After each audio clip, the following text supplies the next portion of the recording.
құрметті Батыс Қазақстан облысының тұрғындары, бүгін яғни құрылтай бітті. Құрылтайға дейін бір ай бойы партиялардың уәде берген күні, уәдесінің орындайтын бірінші алғашқы күні. Яғни халықтың талабын орындаймыз, бүткіл партиялар сол уәдені үйіп төкті.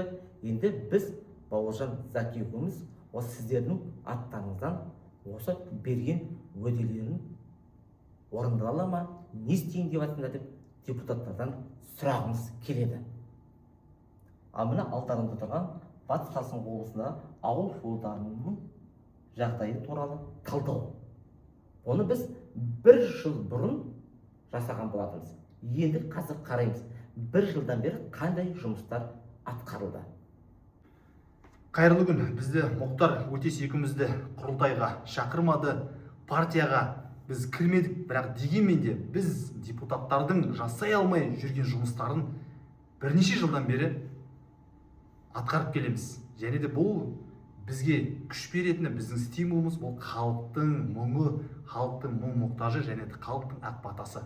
Және де осы жұмыстардың біз көбіне анализбен келтіреміз, статистикамен. Осы ақпарат қазір айтылатын бұл былтырғы 1 тамыз 2025 жылғы 12 аудан әкімдіктердің берген жауаптарына сай жасалды. Ал бастайық. Батыс Қазақстан облысында барлығы 301 ауыл бар. Соның тек небәрі 114 ауылында ғана кіреберіс асфальт жолы бар. Яғни тек қана 38% бүкіл ауылдардың кіреберіс жолына асфальт төселген. Ал 187 ауылда, яғни 62%-ында кіреберіс асфальт жол мүлде жоқ. Яғни бұл дегеніміз әр 3 ауылдың біреуінде жол бар, екінші ауылда кіреберіс жол мүлдем бізде жоқ. Балшық, батпақ және де басқа да өте шаң тозан ыңғайсыз жағдайларда адамдар өздерінің ауылдарына жете алмай жатады. Оны бәрімізде күзде және көктемде жиі көреміз. Мый батпақ, мый болып жатыр ғой, мый. Бұл енді ішкі жол. Ойбу. Мынадай ауылда тұратын адамдарда депрессия қалай болмайды? Өмір сүргісі келмейді ғой мынандай жерде өмір сүріп жатқандарда. Өйткені олар теледидардан, радиодан, бұқаралық ақпарат құралдарынан, газет беттерінен оқитыны не? Қарқынды елдің барлық жағдайында дамуы. Иә, өте дұрыс нәрсе. Бірақ ең басты өркениеттің белгісі бұл жол. Дұрыс айтасың. Енді хабарға да 24-ке де басқасында ылғи шығып жүр біздің облысымыздың, ауылдың батпақтары, және бізде әрқашанда Орал дейді, міне батпаққа батқан ауыл деп шығарады. Неге? Мұнай мен газдың астында отырған облыстың осындай ауылдарының 62%-ның асфальтталмауы, бұл деген былай айтқанда дүрбелең, бұл деген катастрофа. Ағадан мынандай теріне машиналап бітшін шығарады. Енді екінші статистика, ол банағы 301 ауылдың небәрі 53-інде ғана ішкі тас жолдары бар. Яғни ішкі тас жолы деген ауылдың ішіндегі көшелері асфальтталған деген сөз. Небәрі 53 ғана 301-ден. Бұл бар болғаны 18%. Яғни әр 5 ауылдың тек біреуінде көшелерінде асфальт бар. Біздің облыста қалған 4 ауылда асфальт мүлдем жоқ, салынбаған. Яғни 248 ауылда, яғни 82%-ында ішкі көшелеріне асфальт мүлдем жоқ. Енді бұл барлық 12 аудан әкімдіктерінің бізге берген 1 тамыз 2025 жылғы ақпараттан сай мында үлкен кесте жасадық. Қараңыздар. Мына жерде бірнеше мынандай сұрақ қойды. Қараңыздар, мысалы Ақжайық ауыл саны 45, кіреберіс жолы бар 12 ауылда, кіреберіс жолы жоқ 33 ауыл. Ішкі жолы бар, ішкі көшелер 2 ауылда тек қана, ішкі жолы жоқ 43 ауыл. Енді жобалық сметалық құжат дайын ба деген сұрақ қойдық. Бұл яғни смета. Кез келген асфальт төсеу үшін, жол жасау үшін оған смета жасалады. Яғни бұл асфальт қалыңдығы қандай, құм қанша төселеді, қанша ақша жұмсалады, қанша бульдозер керек, неше адам жұмыс жасайды деген сияқты. Сол смета бойынша қараңыздар.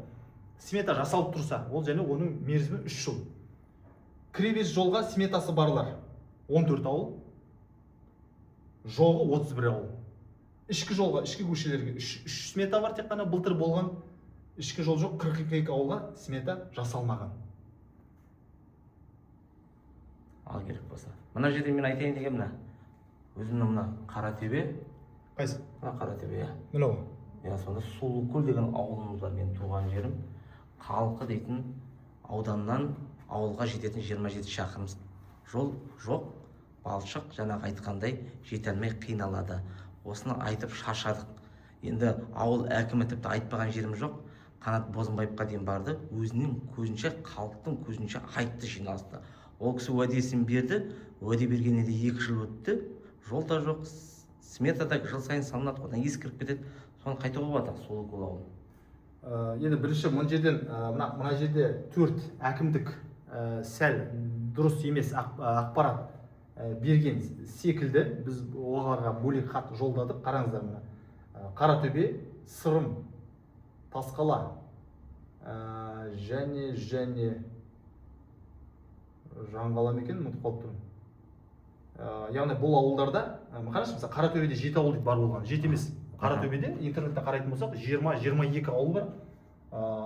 Тасқалада да солай 15 шақты ауыл бар. Яғни бұлар тек ауылдық округтың өзін жіберген. Яғни бұл айтқанда әкімдіктердің осы аудандардың ақпаратты толық емес беруінен туындап отыр. Біріншіден, екіншіден Сұлукөлге келетін болсақ, әрине Қанат Бозымбаевтан хат жазыңыздар, сұраңыздар.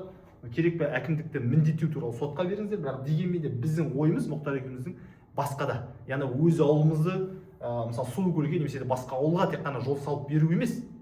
Біздің мына көтерген мәселеміз біздің облысымызда қанша ауылда жол бар, қанша ауылда жол жоқ, және оны біз қалай шешеміз деген сұраққа жауап. Қазір аласыздар. Ал көрейік. Мынау енді екінші кестесі, бұл енді пайызбен көрсетілген. Әдейі бұл жерде енді математиктер болса, талдауды жақсы зерттейтіндер болса, бұл пайызбен көрсетіп қойдық.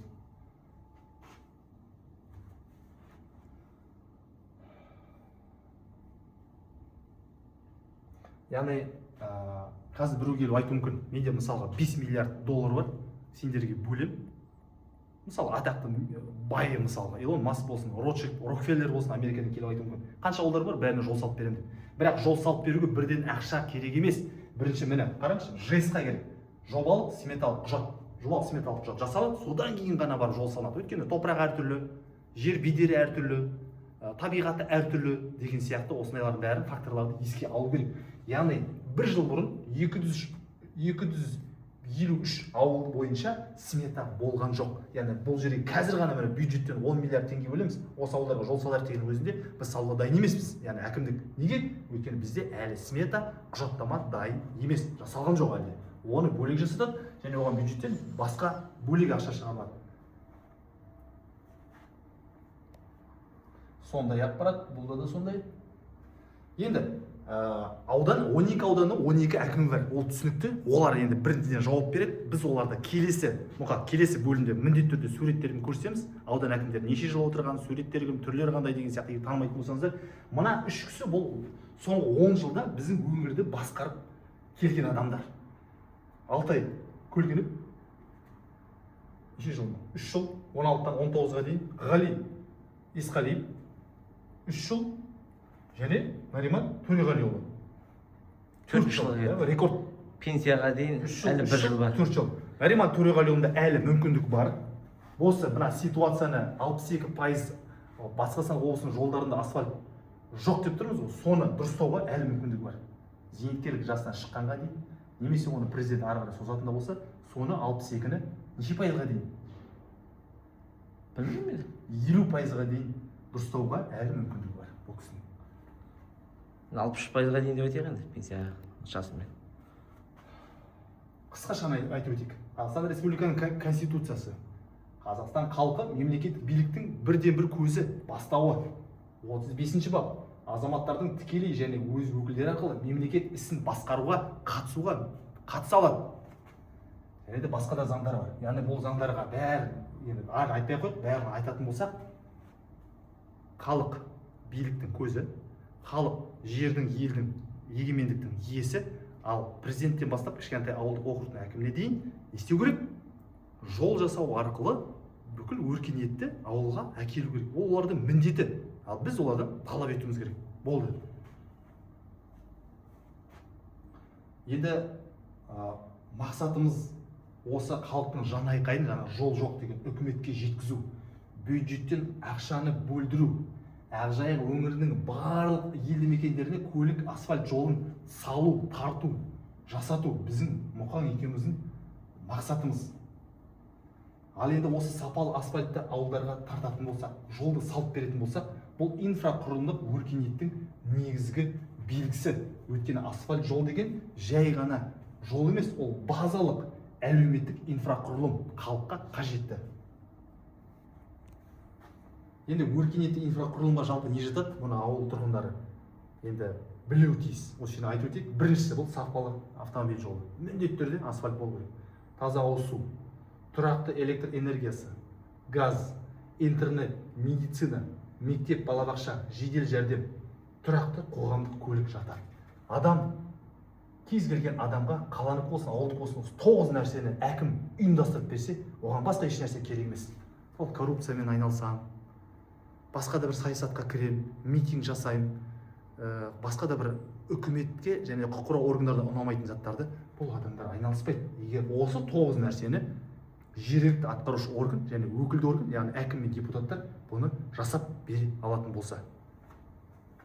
Былай емес пе Мұқан? Дұрыс айтасың. Қандай әдемі, да? Тайпақ, кіреберіс жол, қандай керемет, қаш әп-әдемі болып тұр міне. Болды. Ішкі жол. Тап-таза емес пе? Балаларың мектепке жолмен барады. Осындай болса сулы болып Машинаң тап-таза болып келеді, балшыққа батпайсың. Қандай керемет. Мұны цивилизация деген осы ғой. Бірақ бізде Оралда 62% ауылдар осы цивилизацияны әлі дейін көре алмай отыр. Бұны айттық сіздерге. Тағы да біздің Орал шекара маңындағы өңір Нариман Төреғалиевтің 2024 жылы бастаған қаладан ауылға атты пилоттық жобасы бар, жастар көшсін ауылға деп. Бірақ олар қалай көшеді? Егер бізде андай жолға ешкім бармайды ғой енді. Жол жоқ болса, иә, дұрыс айтасыз. Ешкім бармайды ғой. Бірақ сол осы кісінің жобасы да, мына проблема да осы жолдың жоқтығына келіп тіреледі. Яғни бір проблемаға тіреліп тұр. Енді біздің Мұхтар Өтес екеуміздің жалпы мақсатымыз, ойымыз бұл жеке ауылға бағанағы Сұлукөл сияқты немесе мысалға Қоңыр сияқты ауылдарға ғана жол сұрау емес. Біздің мақсатымыз 301 ауылдың әрқайсының жол мәселесін жеке-жеке талдап, осылай анализ жасап, нақты кезеңдік жоспар құрып, әкімдермен бірлесе отырып қажетті смета әзірледік. Республикалық немесе облыстық бюджеттен ақшаны, қомақты қаражатты бөлдіріп, қанша ақша керек? 10 миллиард теңге ме? 250 миллиард теңге ме? Бүкіл ауылдарға сапалы жол инфрақұрылымын, кіреберіс және ішкі жолды 2036 жылға дейін қамту жасау. Біз Мұқан екеуміз өзімізге сол кезеңді алып тұрмыз. Бұл 10 жыл. 2026 қазір 2036-ға дейін осы ауылдарды әкімдермен, депутаттармен, басқа да өкілетті органдармен бірге отырып, жол мәселесін түбегейлі басқасын облысында шешу. Және бұл тек қана біздің өзіміздің әңгімеміз емес, бұл халықтың, бізге сенген халықтың, артымызда тұрған жұртшылықтың талабы, ауылдың болашағына, қазақ ұлтына қатысты стратегиялық мәселе біздің облыстағы. Ал осы талдауымыз қысқаша осы вариантта біз жасадық. Келесі талдауымыз, анализіміз әр ауданның әкімдерінің статистикасымен, ауданның көшелерімен көрсетеміз. Хабарда болыңыздар, бейқам болмаңыздар, коррупцияға қарсы күресіңіздер, өздеріңіздің құқықтарыңызды қорғаңыздар және де әр қашан батыл болыңыздар. Қалайық.